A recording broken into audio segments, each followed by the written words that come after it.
The business of policing is seen in most climes as most appropriate for a man. So when a woman sets her mind on securing a state, it tells a lot about her capability and strength. Our guest today is one of the two women who currently takes charge of the security of a Nigerian southwestern state. She's the mother, grandmother, police officer, and chief security officer, all in one. You'll meet her after this break. This is the Sunday Interview. I'm Jokeli Jadu. We'll be back shortly.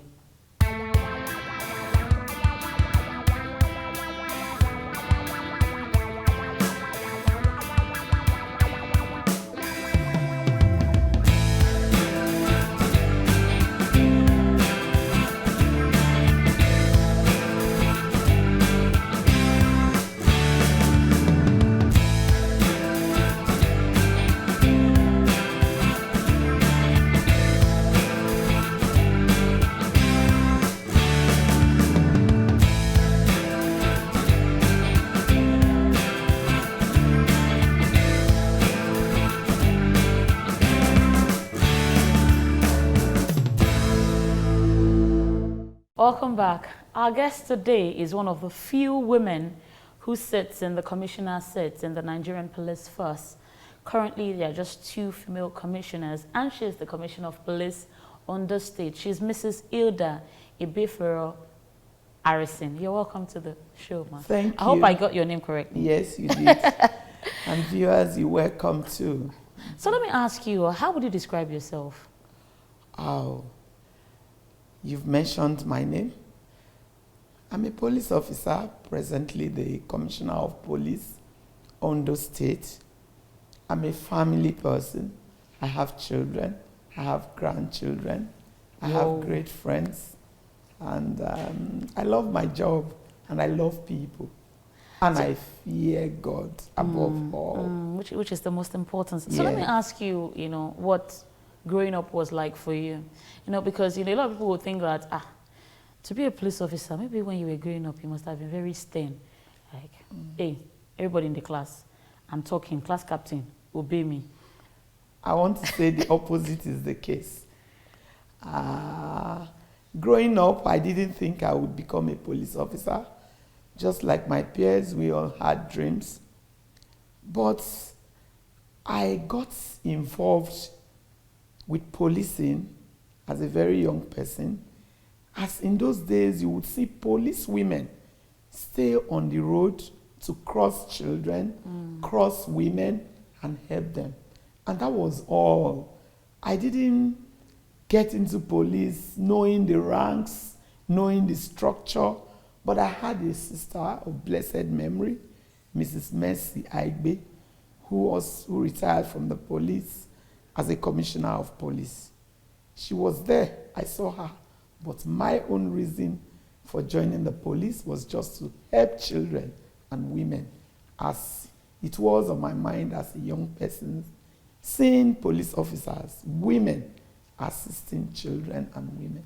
So let me ask you, away from, catching criminals and securing the states, how do you relax? Wow. Time for relaxation is very minimal in the police force, I must tell you. I just read. I love reading and getting knowledge. That's what I do most times. And then when I have the time, a few exercises to improve my health. When you mentioned earlier that you had grandchildren, I had to think about my future very well. I'm like, am I not going to join the police force at this rate? But I'm sure you must have a very healthy diet, to stay this stream as a grandmother. So let me ask you what your favorite dish would be. Say we wanted to wow you to breakfast, lunch, or dinner. What would that dish be? TVC can get on some rice and beans and plenty of vegetables. Oh, okay. That we do. Okay, vegetables is very key. And you talked about exercising, so I'm sure that, you're probably interested in one or two sports. Because I would imagine that to be in the police force, you must have been tomboyish. Maybe you played football or... No, I've never played football, but 100 meters race, I was involved while in secondary school. And I admire sportsmen and women, and I also get involved, but I don't play football. And neither do you watch. Do you watch? I'm not a keen football watcher, I must say, but my kids do a lot, and so I just join them in being a fan of one club. If I don't want to hurt somebody, I'm in the club of that person, and the next day I can be in another club. But the greatest football fan in my house is a Mayo fan. Is a Man U fan? Most times I join in to hail Mayo. Okay, so I'm sure Man U fans will be very excited. So let me ask you, what's a typical day like in your life? Because I know that it must be, you know, very busy. So when you wake up in the morning, how does your day go? My day starts at 4. It's 1 hour for God, and most times 1 hour for myself. After my prayers, I do things I would like to do, like the few exercises. And before 8 o'clock, I'm ready for my job. And I get to work. And you start working. You don't know when you're going to close. That's the truth. And when you are through with the schedule as the commissioner of police now, I have to go through my mails. At about 10 o'clock in the morning, I have a meeting with my management staff and my principal officers, and we review issues of the previous day. And then I now move on to check on my list of appointments with visitors and the jobs I need to take very seriously and perform. I do them, but I never know when I close from work.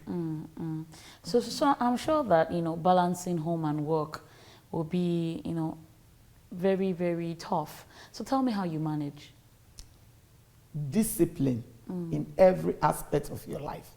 And that's why I said my 2 principles in life hinged on 2 biblical passages. The first one is Proverbs 9:10. And the second one is 1 Samuel 15:22.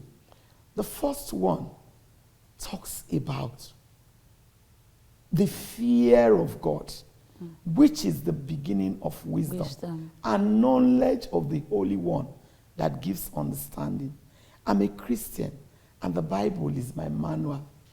It makes you may not be able to attain perfection, but if you fear God and you live by the principles of the Holy One, you sure have the understanding and wisdom to do all things.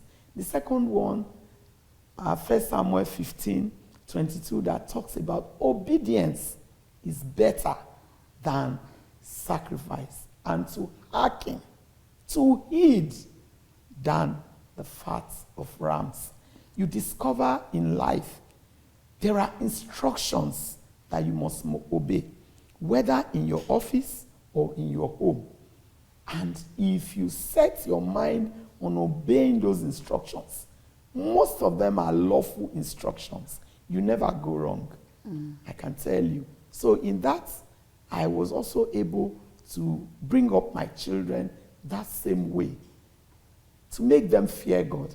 So if you teach children to fear God from very young age, you are able to stand on top of the game to give them the discipline that will take them through life. And they have understanding with you. You must balance your home and your work. Else, at the end of the day, if you leave anyone out, you'll be unhappy. So it is with God you can balance your home and your work. Now let's talk about when you wanted to join the police force. I'm sure that maybe when you went to your parents and said that this is the choice of the career I like to take now, I'm sure they would have like, why police? Why? You're a woman. As in, why police? Did you get any kind of reaction like that? The reaction was very positive. Like I mentioned at the beginning, my elder sister of blessed memory was already in the force. Okay. So they just saw me towing her line. And I didn't have any resistance from my parents or from any member of my family that I should not join the police force. I'm talking about marriage. I'm sure that, you know, any Nigerian guy would feel a bit intimidated when you say, like, oh, so I like you. So what do? I'm a policewoman. Like, okay, I'll see you later. Did you get reactions like that? I tell you, men value good conduct Okay. and they love what they want. So the job should not intimidate you. For a woman who wants to be married, the principles of marriage very clear. The Bible tells the man to love his wife, and that's why you find most cases the man would come first to ask your hand in relationship. And eventually when you get married, the Bible enjoins the woman to be submissive. So if you have decided to marry a man, in all things, you find your own way of going around him and being submissive to him in love. And so your job should not in any way be a reason for a man not to want to marry you. Now, I'm sure you've been in the police force for upwards of 3 decades. Yeah. So let me ask you, what are some of the challenges that you faced as a female police officer? Well, there are quite a number of challenges, but I tell you, some of them are surmountable because in the course of the training, there's no distinction between a policeman and a woman. A policewoman gets the same kind of training that a policeman gets. And so naturally, you are equipped with the skills. And as you grow on the job, you have the experience that will help you deal with situations. You have challenges of timing, you have challenges of logistics, you have challenges of managing the personnel that work with you. You need a lot of psychology to be able to know how to manage men and materials. And your experience and the development of your skills equips you with that. So when these challenges come, you are able to have a balance and know how to move on. Let's talk about your role models. Who are some of the people that you draw inspiration from? People that you will say that their stories have inspired you, or that you've been able to learn 1 or 2 things from their lives. Do you have people like that? Well, the late Prime Minister of Britain, of blessed memory, Mrs. Margaret Thatcher, that was a woman who came on board knowing what she wanted for the United Kingdom and got about doing it, stood by her principles. There are a lot of academics too, Professor Alile Williams, Professor Bolanle Awe, and coming to my own profession, the first woman Deputy Inspector General of Police, Mrs. Cecilia B.C. Ugowe, is a role model. She's a woman built with so much discipline that has helped her. And a lot of my retired Deputy Inspector Generals of Police have been role models to me. Let me ask you, do people take you seriously? As in, you step out and armed robbers see you, and they're like, there's a way we see women in our society. If anybody wants to talk to me, definitely, maybe you should go and call a man. As in, do people take you seriously? It doesn't work that way. People see your job. They see you work. They appreciate the capability and the ability you possess to do your job. And you mentioned specifically criminals. They know you go after them. You are trained to do that. So the relationship with you and members of the society, the law-abiding ones, and those who delve into criminal activities is well defined by the law. So I think at all times you are taken seriously for what you are and the kind of job you perform. So I know people take me seriously. Under the smiley face is the capability to make people obey the laws of the land. Tell me how, your journey has been like in the police force. What has the journey been like? Well, like you said, more than 3 decades. I actually joined the Nigerian Police Force 1st January 1984. and I was trained at the Police Staff College, Jos. On getting out of the college, my first posting was to Kano State, then in 1985, and I've been involved in the performance of administrative duties, intelligence, investigation duties. I have been the officer in charge confidential registry in state commands. I've been officer in charge criminal investigation bureau in state commands. I've been officer in charge the state criminal investigation department in Rivers State. That was for quite a long time. I did 3 years, and there was a second tenure of another 3 years.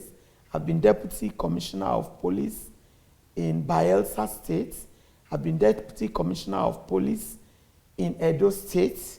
I moved on from Edo State to attend the National Defense College in Abuja, and from there got posted to the Nigerian Ports Authority Police Command, the Western Command in Lagos, from where I came to Ondo State as the Commissioner of Police.